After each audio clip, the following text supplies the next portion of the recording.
Subscribe कीजिए be learning tutorial YouTube channel को और बेल आइकन को दबाइए हमारी लेटेस्ट वीडियो सबसे पहले देखने के लिए। आपका जो चैप्टर है उसकी प्रश्नावली 14A से प्रश्न तीसरे को हल करने वाले हैं। जिस बुक से हम लोग ये क्वेश्चन सॉल्व कर रहे हैं वो है डॉक्टर मनोहरे की गणित की कक्षा 10 की किताब, ठीक है। और ये प्रश्नावली है एक्सरसाइज 14A क्वेश्चन थर्ड। अगर आप यूपी बोर्ड से स्टडी कर रहे हैं या सीबीएसई बोर्ड से या एनसीईआरटी बोर्ड से, मतलब एनसीईआरटी की किताब से, तो आप अपनी एक्सरसाइज 14.1 का क्वेश्चन नंबर 8 देख सकते हैं, क्योंकि ये दोनों क्वेश्चन सेम हैं। तो चलिए स्टार्ट करते हैं आज की इस वीडियो को और देखते हैं कि किस प्रकार से इस क्वेश्चन को सॉल्व किया जा सकता है। ये क्वेश्चन आपका एनसीईआरटी वाली बुक में भी है और जो डॉक्टर मनोहरे की किताब है उसमें भी है। अगर आप इस बुक के सभी क्वेश्चन सॉल्व कर लेते हैं तो आप जो बोर्ड में आने वाले क्वेश्चन होते हैं उनको भी ईजिली सॉल्व कर पाएंगे, ठीक है। तो चलिए स्टार्ट करते हैं आज की इस वीडियो को। प्रीवियस वीडियो में हमने इन सब चीज़ों के बारे में चर्चा किया था ऑलरेडी, तो अगर आपने ये वीडियो नहीं देखी हुई है तो ज़रूर से देखिएगा। इनका लिंक हम डिस्क्रिप्शन में दे देंगे, साथ में इनकी एक प्लेलिस्ट भी हमने बना रखी है, तो वहाँ पर जाके भी देख सकते हैं। प्रीवियस वीडियो में हमने क्वेश्चन नंबर 1 और क्वेश्चन नंबर 2 को ऑलरेडी कंप्लीट कर लिया है। नहीं देखे हैं तो प्लीज़ जाके ज़रूर से देखेंगे, उससे आप ज़रूर आसानी से समझ पाएंगे। तो चलिए देखते हैं क्वेश्चन नंबर 3।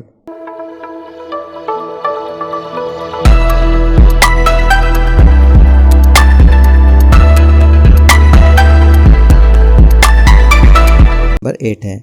ये दोनों क्वेश्चन सेम है, ठीक है।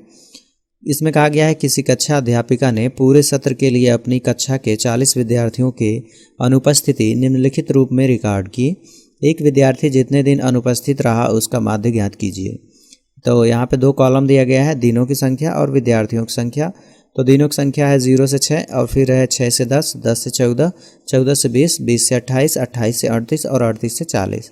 अगर आप यहाँ पे एक चीज़ नोटिस करें तो ये 0 से 6 हो गया, मतलब 6 का डिफरेंस हुआ। फिर ये 6 से 10 हो गया, मतलब 10 कितना डिफरेंस हो रहा है, यहाँ पे 4 का डिफरेंस हो रहा है। तो अगर आप इसमें नोटिस करें तो डिफरेंस सेम नहीं है, ठीक है।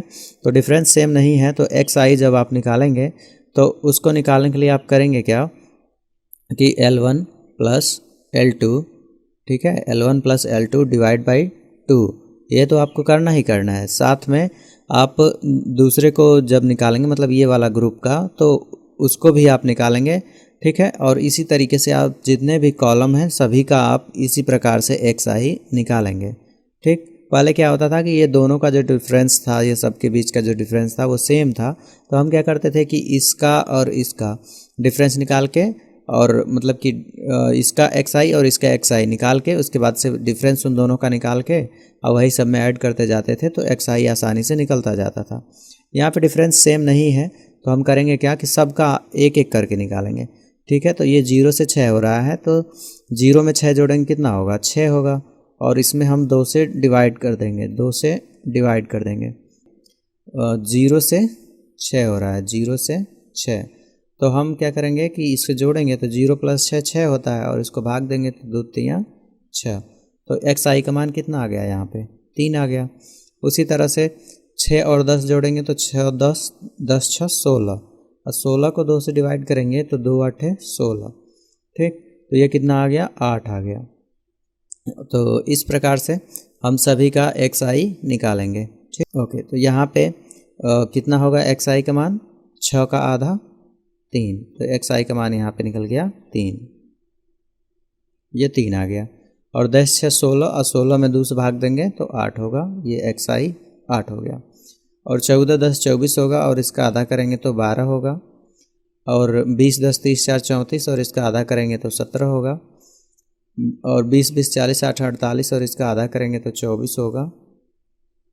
और इसको जोड़ेंगे तो 8 8 16, और 3 2 5 1 6, मतलब 66 होगा, ठीक है। 8 8 16 3 2 5 1 6, 66 का आधा 33 होता है, तो ये 33 हो जाएगा।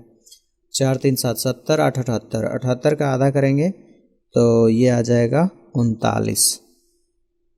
इसको एक बार जोड़ चेक कर लेते हैं, 9 दूनी 18, 3 दूनी 6 1 7, ठीक है। तो इस प्रकार से तो हमने निकाल दिया एक्स आई। अब हमें निकालना है एक्स आई एफ आई। तो एक्स आई एफ आई निकालने के लिए दोनों का गुणा करेंगे, इसका और इसका। तो 11 3 33, 10 बटे 80 12 सते 84 और 17 का 4 में गुणा करेंगे तो 17 चौके 68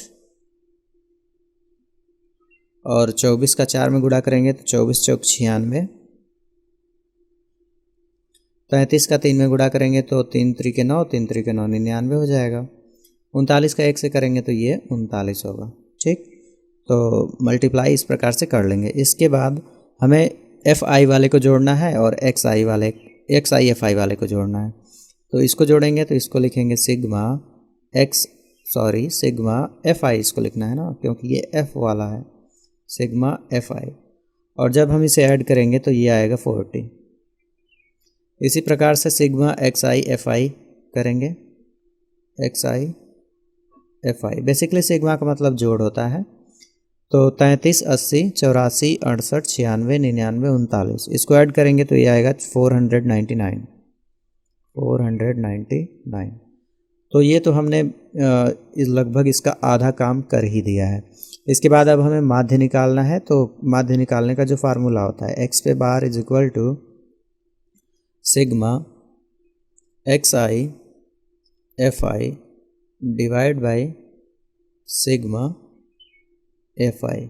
ठीक, ये बेसिक सा फार्मूला है माध्य का डायरेक्ट विधि से। तो एक्स आई एफ आई का मान हमने निकाला है 499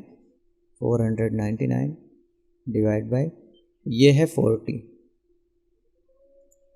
ठीक, अब 40 से 499 में भाग दे देंगे तो ये आ जाएगा आपका 12.475 और यही आपका आंसर है। ओके, तो इस प्रकार से इस क्वेश्चन को सॉल्व करना था। तो मुझे उम्मीद है कि आपको ये क्वेश्चन समझ में आया होगा। जब भी आपको इस तरह से वर्ग अंतराल करके दिया जाए तो आपको एक्स आई निकालना है और कॉलम आपको 4 बनाने हैं। जैसे पहला तो ये क्वेश्चन का, ये दूसरा भी क्वेश्चन का, और 2 कॉलम आपको अलग से बनाने होंगे, एक एक्स आई और दूसरा एक्स आई एफ आई का। उसके बाद से एक्स आई आपको निकालना है सबसे पहले। तो उसके लिए आप क्या करेंगे कि पहला को जोड़ेंगे, मतलब यहाँ पे जो फर्स्ट वाला पद होगा और दूसरा वाला दोनों को जोड़ के आधा करेंगे। फिर उसी तरह से दूसरे में पहला और दूसरा दोनों को जोड़ के आधा करेंगे। इसी तरह से आप करते जाएंगे और सभी का निकाल देंगे। ठीक है, कभी कभी इनके बीच का जो डिफरेंस है वो सेम आता है तो आपको उस कंडीशन में और भी आसान हो जाता है। ठीक है, हमने इंट्रोडक्शन वाले वीडियो में चर्चा किया हुआ है, तो अगर आपने नहीं देखा है तो ज़रूर से देखिएगा। तो इस प्रकार से इस क्वेश्चन को सॉल्व करना था। अगर आपको फिर भी कुछ डाउट है तो नीचे कमेंट करके बताएं। अगर समझ में आया है तो नीचे कमेंट करके बताएं और वीडियो को लाइक करें। Thanks for watching.